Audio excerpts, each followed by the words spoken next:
It's me. Leave a message at the beep. Hey, buddy.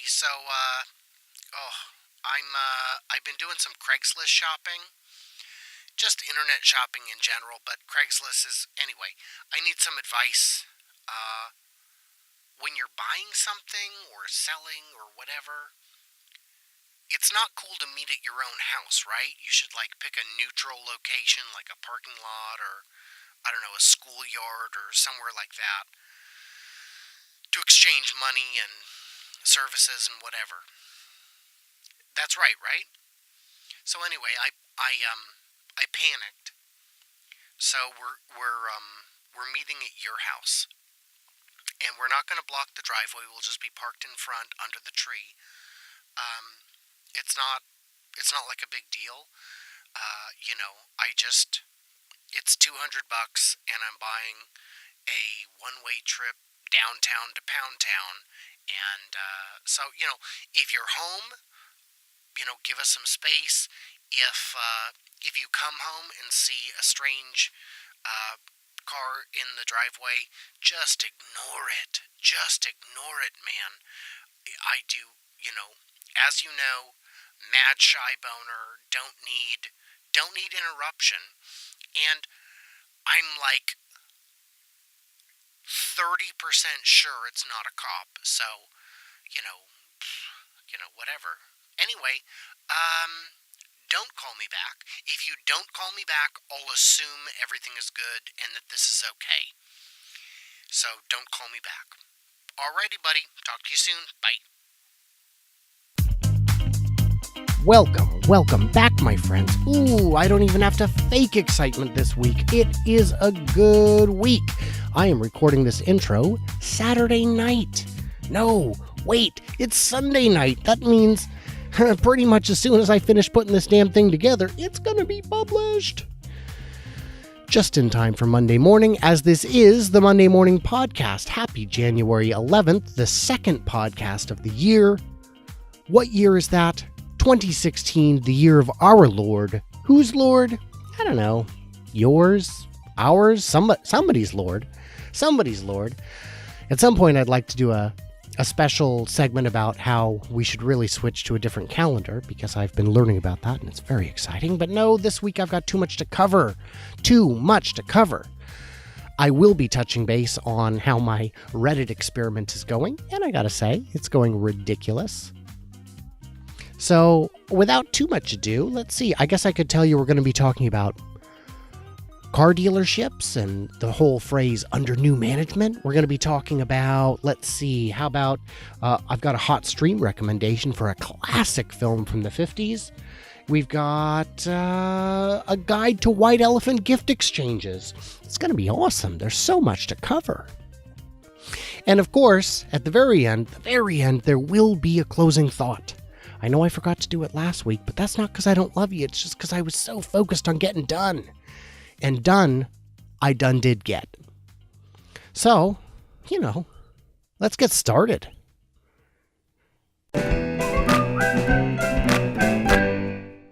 So Saturday night, I went to this annual post-Christmas traditional party that we love so much.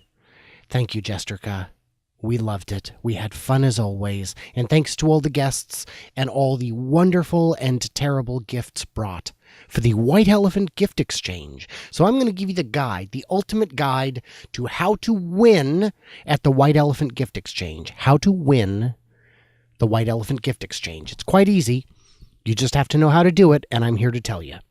First of all, when you bring your gift, bring something that you actually want to have. And if you're coming as a couple, bring 2 gifts, both of which you would be happy to take home. So don't bring your garbage unless it's terribly funny. No, bring what you want. Bring something good. When drawing numbers, the way a white elephant works is everyone draws numbers. They go in order by number. Each person draws a gift. The first person picks a present from under the tree, unwraps it, shows it around. The second person can pick a new gift from under the tree or steal the first person's gift. Gifts can only be stolen 3 times before they're locked down. So it's important to have a high number, because if you have a low number, there's really nothing good to steal, and what's under the tree is only, it's a lot of garbage. There's a lot of question marks, and if you grab the wrong thing, you're just going to be stuck with it. That's it. Or you're going to end up leaving it at the party, and believe me, plenty of people do that. So ideally you draw a high number. So let's say you get something unfortunate like number 10 out of 25. That's an unfortunate number. Don't go for the mystery gift. You're going to get junk. The odds are just too high. Even if more than half the gifts are good, the odds are still stacked against you.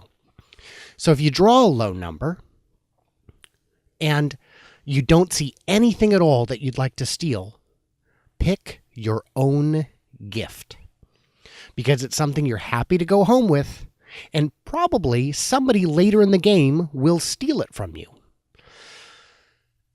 If there's 2 of you in the group, odds are you've got a medium lowish and a medium highish number. That's just kind of how it averages out, according to me, only in this one instance. And, that's my anecdotal experience. Anyway, it's fine. So then you can use your partner as a helpful steelmate. So let's say I drew 10. I picked my own gift because I know it's something somebody might want to steal. 5 people later, my fellow party attendant, my partner, my spouse, whomever, draws a number, and let's say they steal something. Great. And, anyway, so the stealing goes around. You can steal from your own spouse. So if something has been stolen twice, you can steal let's say your gift, your spouse is the second steal. You can steal it from your spouse. Now it's locked down. And now she can steal from anyone else in the group and get an awesome gift. It's so easy. So that's kind of it. That's kind of the guide. Bring good stuff. Pick your own gifts if you have to. Steal from your own partner if you must. Just make it work. Now, there are people who are easy to buy for, and I've been that guy once. See, I had a job, my first job out of college. It was terrible, and I hated it. I was very good at it, and at the end of my year, when my raise review was long overdue, they just wouldn't give me a raise review. It turns out I was earning less than the receptionist, even though I was the best salesman on the floor. It was ridiculous. I was offered another job at Washington Mutual, making about double what I was making at the time. And it turns out that was at least what I was worth. And I know that because I replaced I replaced 2 guys who made more than me. And when I left, I was replaced with 1 guy who made double what I did. So I really wanted to stay with the company, so before I accepted the offer at Washington Mutual, I went into my manager's office and I said, look, I'm overdue for my raise review. I'm like 90 days overdue. Let's just do it. And he said, look, Brian, look. I know you want a big raise, but more than a 2 or 3% raise in a corporate environment just isn't prudent. Now, mind you, since I was there, they'd taken on a new sales trainee who was making about 50% more than me. So I said, okay, I appreciate it. Thank you. And I walked back to my supervisor and put in my 2-week notice. My coworkers were sad to see me go. One of them, Lori, nice lady, thought, it would be funny. So she's like, here you go. She bought me this funny, clever Dilbert calendar. I was like, oh, that's neat. That's so sweet. Thank you. So I took it with me to my new job. Now, at my new job, there were all kinds of sales reps who would come in and butter me up, and realtors and, title reps and escrow agents and, all kinds of people. Someone saw that I had a Dilbert calendar and thought, what would be funny? I'm going to buy him one of those little stuffed animal Dilberts that when you smack it on the table, it says clever phrases. I was like, oh, that's really nice of you. Thank you. And then my birthday rolled around, And my manager wanted to get me something. So he's like, you know what? I'm going to get you a Dilbert daily calendar. Because, you've got 2 Dilbert things on your desk. Well, next thing you know, I'm the Dilbert guy. People are like, you love Dilbert. Well, no. I mean, I like Dilbert. Dilbert's fine. It's just kind of an unhappy, series of coincidences that's led me to this. But now everyone thinks I'm the Dilbert guy. And by the end I was at that desk for, 2 years. By the end of the time I was there, my desk was littered in Dilbert shit. I was the Dilbert guy.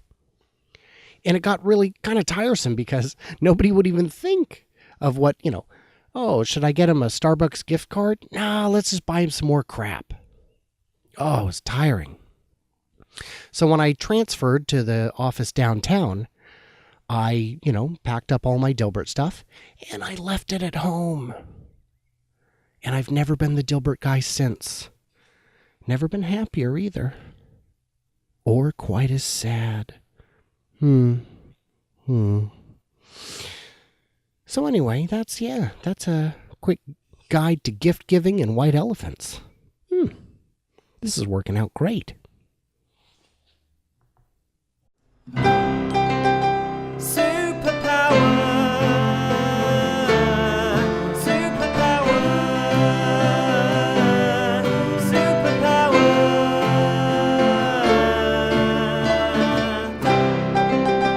Check out my superpowers. So another superpower I have in this, my ongoing segment explaining my many, many superpowers. Another one I have is I have an immunity to many of the world's greatest diseases of all time. Polio, I'm immune. Measles, immune. Mumps, rubella, tetanus, I'm immune. Although now that I think about it, on the tetanus, I could probably use a booster, supercharge booster. I am immune to so many diseases that have plagued humanity for so long. Diphtheria, rubella, did I already say that one? I don't know. I don't care. And because I've traveled to some sketchy places in the world, I'm also immune to Hep A and Hep B. Because, it took a series of, 3 shots, but I got them. If I was immune to braggadocio, that would be cool, but I lack it. And the other superpower I have, and this is the last one I'm going to tell you this week, is I can identify any poison by taste. Yeah. Just one little taste, and I can tell you whether or not it's poison. And within a few hours or a few days, I can also tell you the degree to which it is poisonous. It's terrible. I've had a few opportunities to exhibit this superpower for people, and they were impressed, not particularly by my skill, but definitely by the projectile vomiting. And that's not easy. We're talking rib cracking dry heaves at the end of it. It was really unpleasant. But man, I was like, you know what? That, my friend, that was poison. I'm like, wow, he has superpowers. And remember, what doesn't kill us only makes us stronger. Except in the case of poison. It kind of has a lifelong altering effect that isn't for the best. So you may also have this power. I don't recommend you research it or try to determine it for certain because, man, poison. It's just not where it's at. So that's it for my superpowers for this week. I'm sure, I have absolute confidence I will be back for more of these.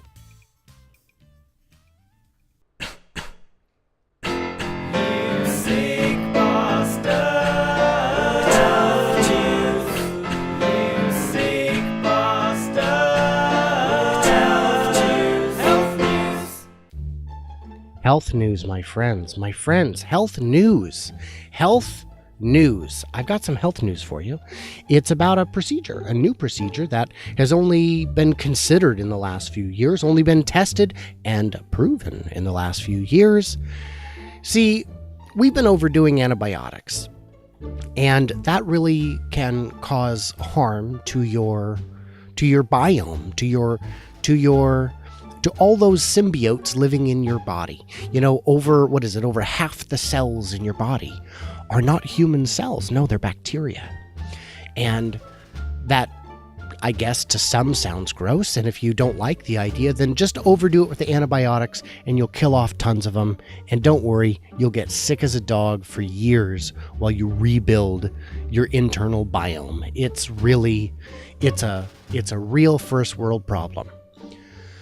So what happens is you overdo the antibiotics, or something happens to get you out of whack, and some of the good bacteria in your stomach goes away in your intestines, and you can't digest the way you used to be able to.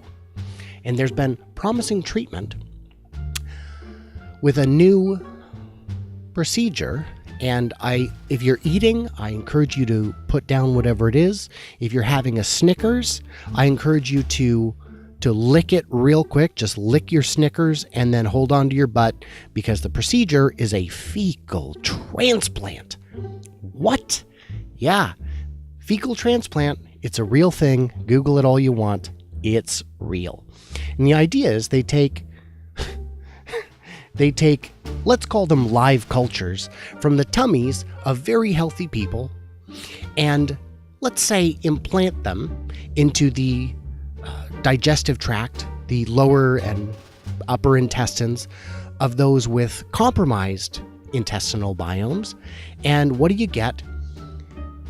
Hopefully, within a few months, you get a whole new flora, which will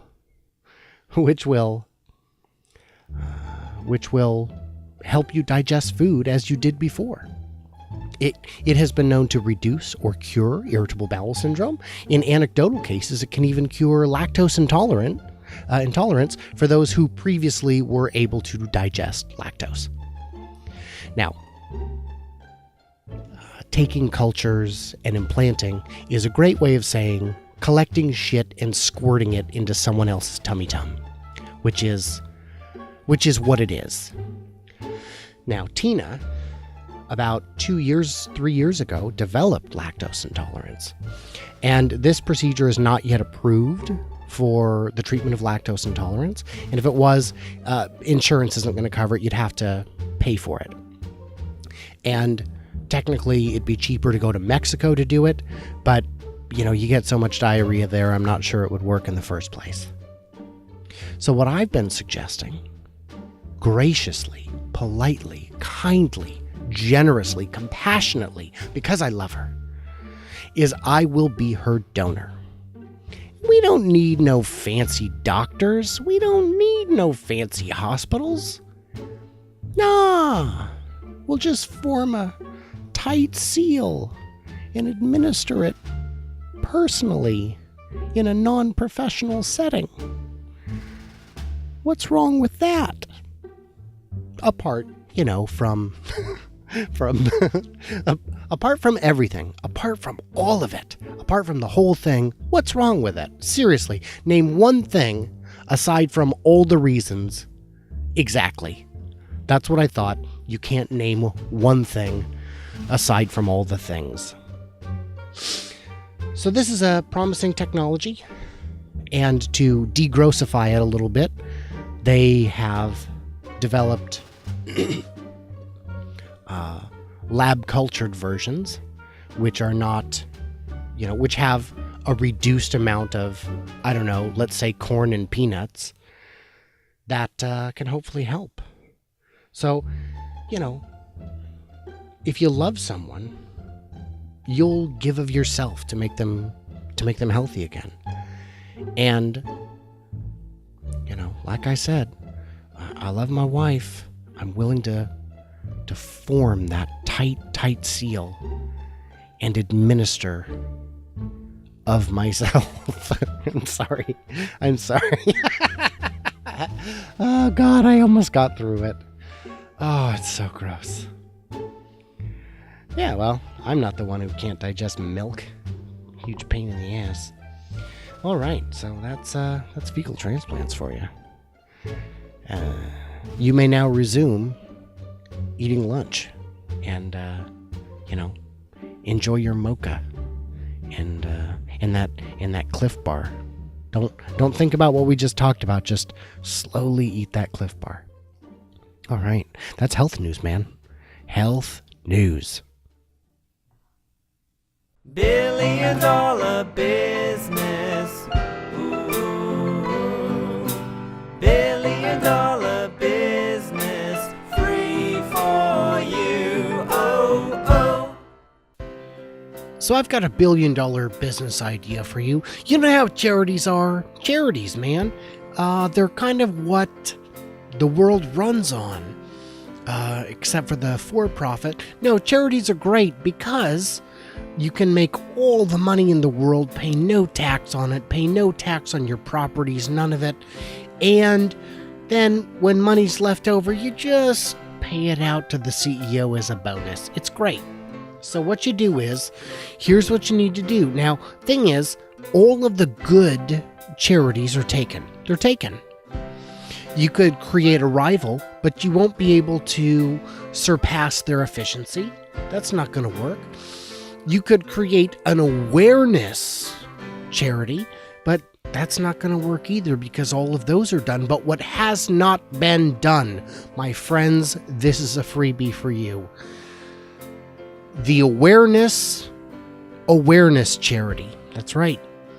We're raising money to raise awareness for awareness charities. Oh my God, it's brilliant.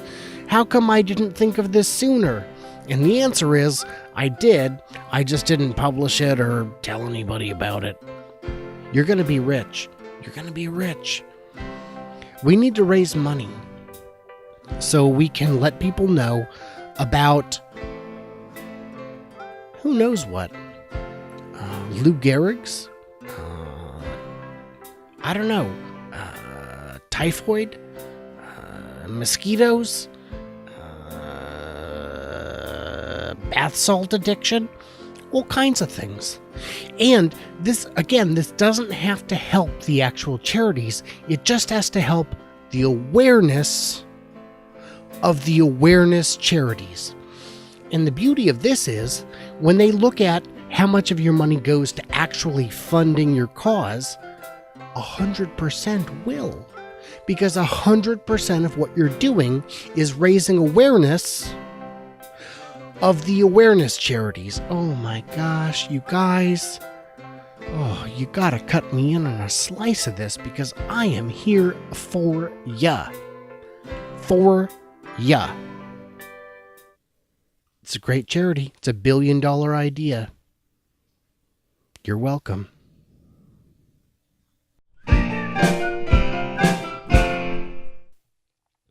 Saw a funny sign the other day. I was driving down Auburn's Auto Row. That's the place where all the car dealers, for some reason, have all decided to do business in the same place. And there's a great business there that's got a marquee out that says, under new management, and then the name of the new manager. And I've seen this before, under new management, but it's never really made sense to me. Under new management. So I stopped.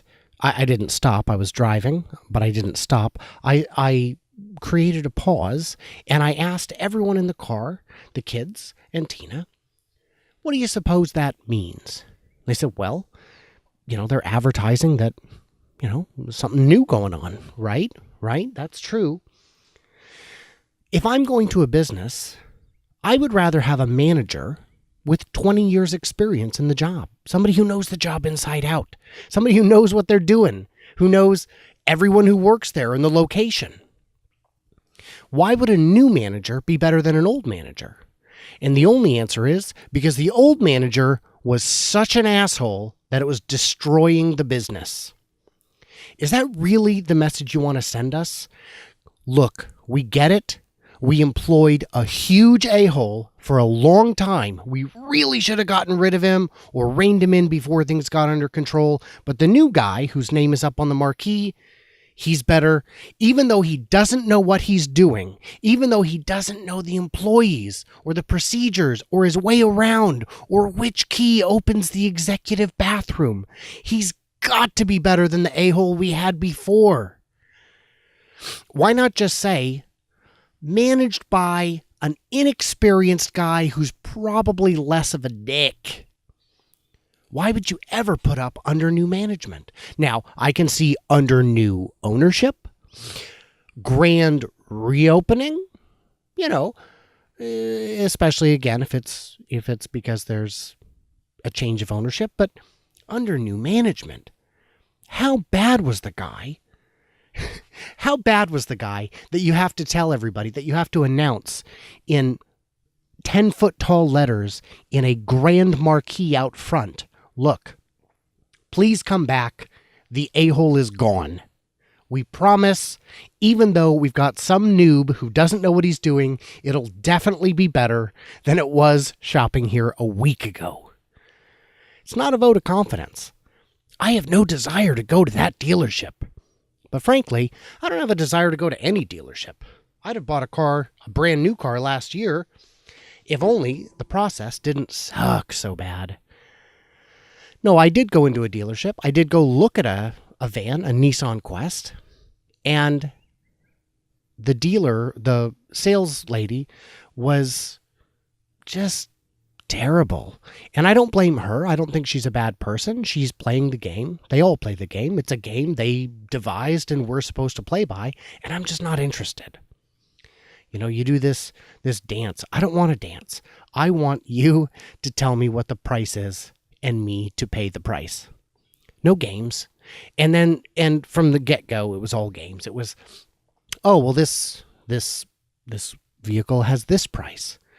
And I know that's not the price because they've got it advertised on the web. I was only in there because of the price on the web and because I talked to the web, liaison. But she's still going through the routine, because if I hadn't seen the web price, she would have tried to get more out of me. And, it's quite possible whoever ended up buying it paid that price. I just can't deal with it. I can't deal with it. I would love to see every dealer go to the Tesla model, where it's just straightforward. Although, in the Tesla case, that just means, you're still paying a fortune. So guys, under new management, that's a sign you should never put up. Just saying.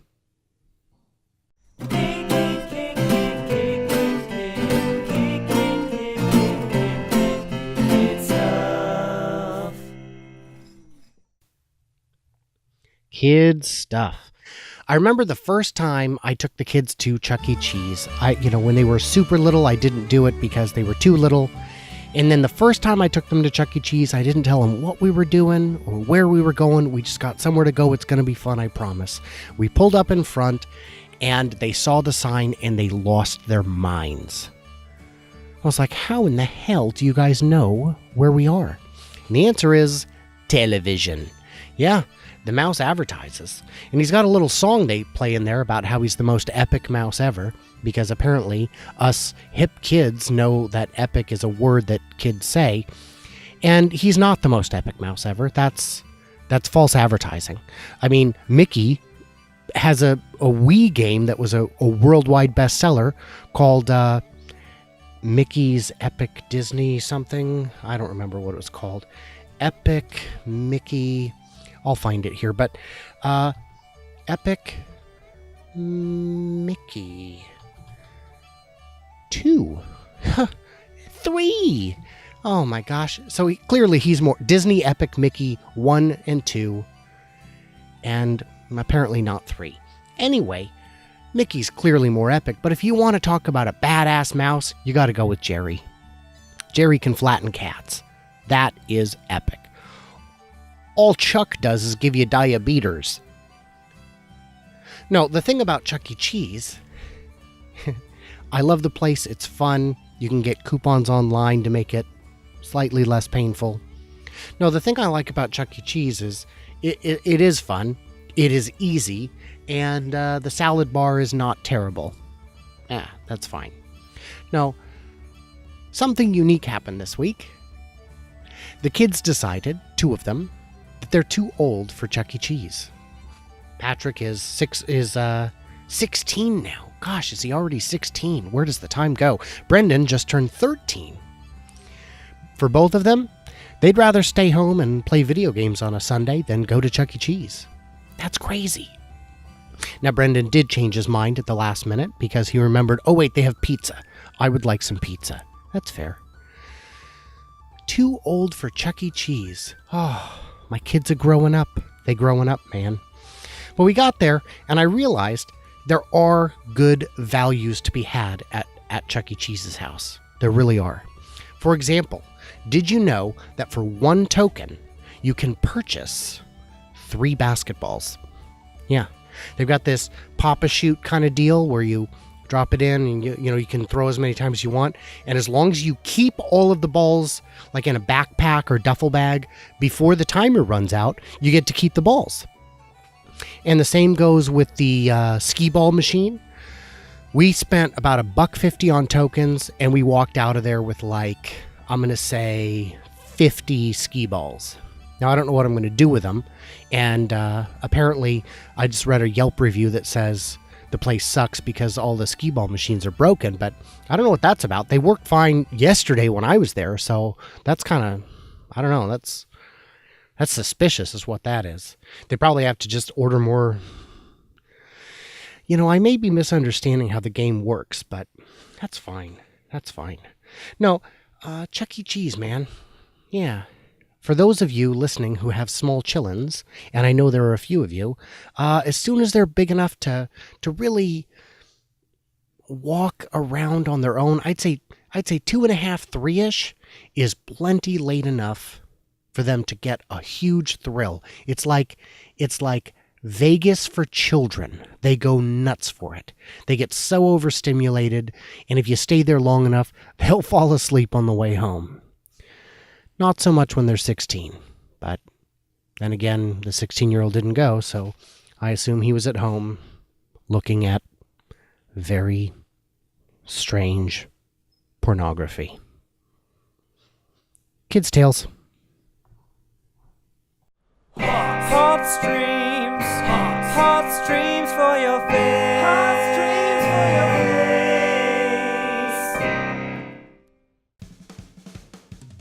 Hot stream indeed. Oh, my friends, I'm not even going to show you a clip or a trailer or play an excerpt because this one, it's just too good. It's just too classic. It is just too amazing. I don't know what all those twos add up to, but it adds up to 12 Angry Men. The star-studded black and white film from the 50s. It is awesome. It is not available on Netflix. You could probably buy it here or there. You can certainly pirate it anywhere. It is amazing. I only saw it for the first time about 6 months ago. And since then, I've seen it 3 times. It is wonderful. It's a classic, yes, for sure. It was adapted from a play, and it was adapted very well. It is a masterpiece in terms of the performances, in terms of the script, but even the blocking and the framing of every scene. It is just beautiful and wonderful, and it's just, oh. It is, okay, so in case you don't know what it is, the premise is a jury convenes after a murder trial. Almost everyone agrees, basically everyone agrees he probably did it, or he definitely did it. But there's one holdout. Pretty sure it's Henry Fonda. There's one holdout, and he says, well, I'm pretty sure he did it too, but it's a death penalty case. The very least we can do is talk about it. And as they start talking about it, they start pulling at strings and realizing, wait, maybe there's more to this. Wait, maybe that particular bit of testimony didn't make sense. Maybe that piece of evidence isn't valid. It's just plain awesome. And I only found it because my good friend Jack Talbert recommended a parody of it, which was on TV in 2015. An episode of Inside Amy Schumer. titled 12 Angry Men Inside Amy Schumer. And the premise of that one is Amy Schumer hot enough to be on television? And of course, the jurors have to deliberate, and I recommend this episode too. Now, if you've seen 12 Angry Men, I recommend you see it again. It is just wonderful. It's a drama. It's not too long, but it's just great. If you haven't seen it, I recommend you see it first, and then watch Inside Amy Schumer, specifically 12 Angry Men Inside Amy Schumer, because you just don't know. Is she hot enough for television? Basic cable? A web series? Is she hot enough for any of it? We'll let the jury decide. So that's the hot stream that's been on my face this week. I recommend it highly. Ooh, that was a nice short segment. Let's move on.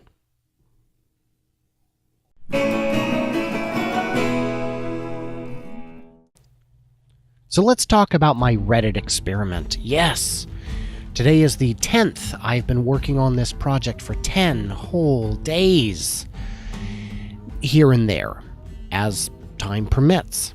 I put some time into it, I guess. Reddit allows you to accumulate karma, link karma, comment karma, and I'm at about 56,000 in 10 days, which means an average of about 5,600 points per day. To put that in perspective, even according to karmahorrors.net, my account already is in the top 3,000 all time for link karma. And that's out of, 10 million users. And that's after 10 days. So if the question is, do I know how to accumulate karma? The answer is yes. And that's important because if you're looking for someone to help you do a social media campaign, oh my gosh, I've got the credentials. But no, it's a mission. It's a mission. The 56-ish thousand that I have is not enough to actually convince anyone. I mean, I guess it is, but results plus time equals opportunity. I haven't had much time. I've had plenty of results, and, the equation is still limited in terms of opportunity. Yes, 56,000. Now, I don't have an up-to-date figure on my ranking in terms of my Karma Horrors ranking, because they only update about once a week. And I was at a rank of 3,400 when I was at 34,000 karma, and I'm now, quickly coming up on double that. So next week I should have a much more interesting and insightful, rank, I guess. And if you were to look at redditinvestigator.com, you would find not very useful information, because they haven't changed their criteria and ranking and algorithms in years, and it's just not super useful. But you would find I am candidate as replacement for Good Guy Greg, which is nonsense. It doesn't mean anything. No, I'm crushing it. And the advantage, if somebody were to want to do a viral campaign of sorts, the advantage that I have is that I know how to make it look organic. I can promote anything. And I'm a huge karma whore. I am. I admit it. There. I said it. So yeah, short segment, but just want to give you the update. I'll probably keep doing these updates, especially as long as this is fun, or, I don't get a job doing something in this field. I did actually apply for a job recently here in the city of Auburn. They have an opening for the assistant to the digital marketing director. And it's a fair job. It's a decent job. With benefits, it's a good job. It has full medical, it has 12 vacation days and 12 holidays and all the things you would expect from a government job. What it doesn't have is a shortage of applicants who are more qualified than me. So, there's that. And I have this thing where I don't like to lie on my resume, so I didn't put in extra stuff to make me look good. So that's probably working against me, but it's, Got to put yourself out there. You never know which opportunities you're going to get if you don't try. And there's still a possibility they'll call. But in the meantime,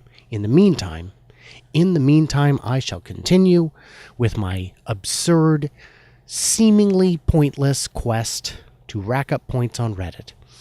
Now, I haven't told my wife about this yet. I haven't told her. What I have told her is that I have a podcast. And I swear, one of these days,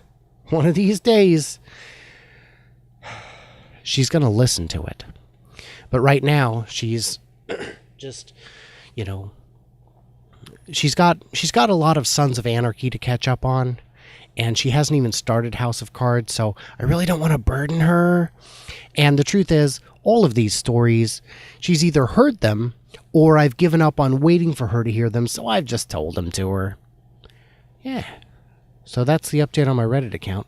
And I'm just going to jump over and tell you, let's take a quick look. And since I've been talking, I have added on 40 karma points just in the span of this recording. So, it's just, little things. All right. Check back in with that next week.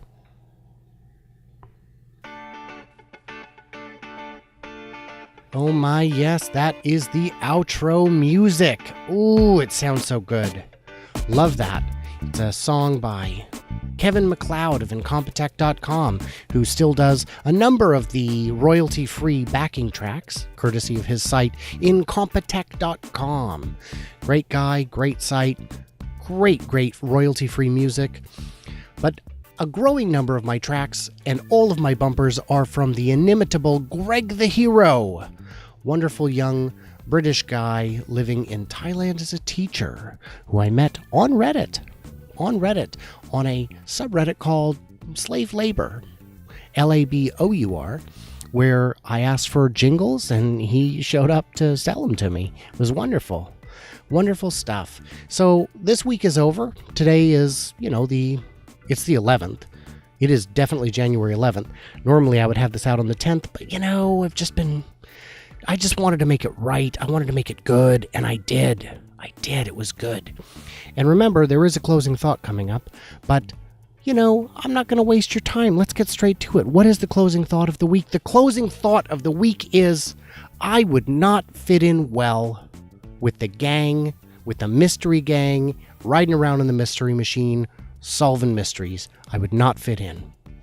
Because when something surprising happens, they'd be all jankies and zoinks and ruh-roh, and I'd be like, well, fuck. I just don't see the TV allowing me to be on that program, When we tear off the mask and they're like, Old Man Smithers, and I'm like, haha, damn son, you fucking played yourself, biatch. They'd have to cut all my scenes. It just wouldn't work. So this has been the Brian K. White Glossy News 4K podcast, blah, blah, blah, which this week, again, will not be in 4K because it takes too damn long to upload. Maybe I'll come back in the future and upload it. I'm definitely saving it in 4K. I'll be back next week. I hope you will too. I hope you'll follow me around the web. Reddit, Twitter, Facebook, all that good stuff. Go to glossynews.com/podcast for all the love and joy and some other stuff that I didn't even mention. That's like a free bonus right there. It's a free bonus. How do you go wrong? So I will talk to you, my friends. I will talk to you next week.